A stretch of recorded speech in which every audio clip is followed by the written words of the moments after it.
Une troisième lettre. Et si je parlais de religion? Une mère a toujours pour son fils de l'amour. Elle veille sur lui la nuit comme le jour. À son tour, tout bon fils doit veiller sur sa mère car elle est son trésor. Elle est sa perle chère. Tout fils doit pour sa mère une grande affection. Un fils qui vit ainsi voit la bénédiction pleuvoir depuis le cœur de cette créature. La femme, cette fleur parfumant la nature. Marie, mère du Christ, donna vie au Seigneur pour qu'il sauve le monde. Elle donna son cœur, son corps, son âme aussi. Marie, oui, cette femme choisie par Dieu, saisit tout du profond de l'âme. Pour porter cet enfant conçu de l'Esprit Saint, enfant qui t'y laissait, multiplia les pains, guérit, prêcha l'amour, ce fils de Dieu le Père, envoya l'Esprit Saint pour qu'il remplisse sa mère. Mais le plus étonnant, c'est de voir qu'aujourd'hui, après tout ce parcours que le destin poursuit, le monde ne voit pas que c'est grâce à Marie que notre humanité puis retrouver la vie. La mère reste mère, elle a droit à l'honneur. Dis-moi, si tu reçois du monde la grandeur, laisseras-tu ta mère à proie à la misère? Ne pourras-tu donc pas lui montrer ta lumière? Vu cela, si Marie est mère du Fils de Dieu, elle aura sûrement une place à ces lieux où siège son Fils. À l'âme qui l'ignore, la Vierge est élevée, pourquoi douter encore? Mabson, sans religion, peux-tu laisser ta mère s'effacer au rite du passé? Sauras-tu la priver d'honneur dans ton histoire et la laisser mendiante et dépourvue de gloire?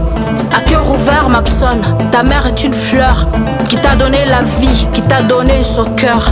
Par l'Assomption, le Christ a glorifié Marie, l'élevant par amour et non par simple avis. Si le fils était roi, sa mère est une reine. Douter? Eh bien pourquoi? La mère attend la peine d'être loin de l'enfant. Crois-tu donc maintenant?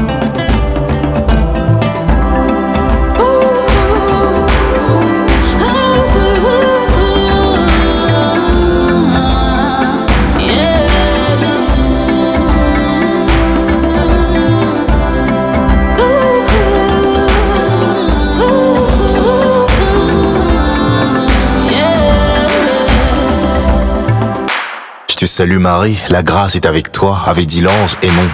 Je te salue ma mère, la mère de Jésus, son Seigneur et son Roi, serait la mère aussi de l'ange de lumière. La grâce qu'est-ce ami, un instant de faveur, ce qu'on mérite moins, pire qu'on ne mérite.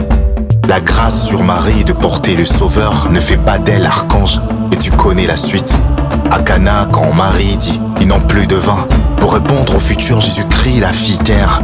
Il savait que 1000 ans après lui l'être humain essaierait de trouver un autre intermédiaire.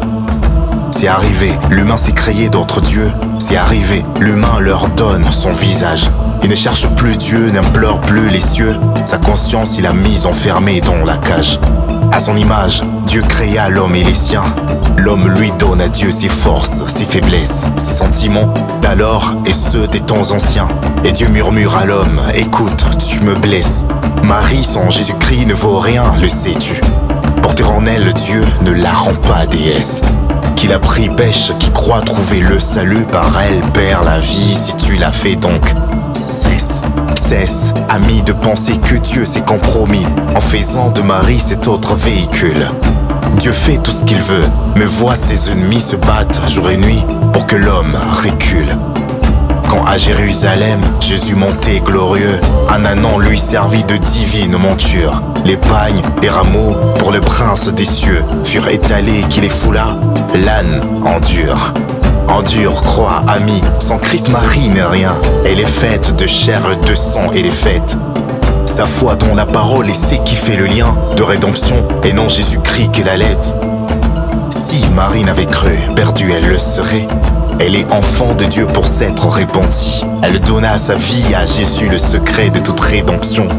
Jésus créa Marie.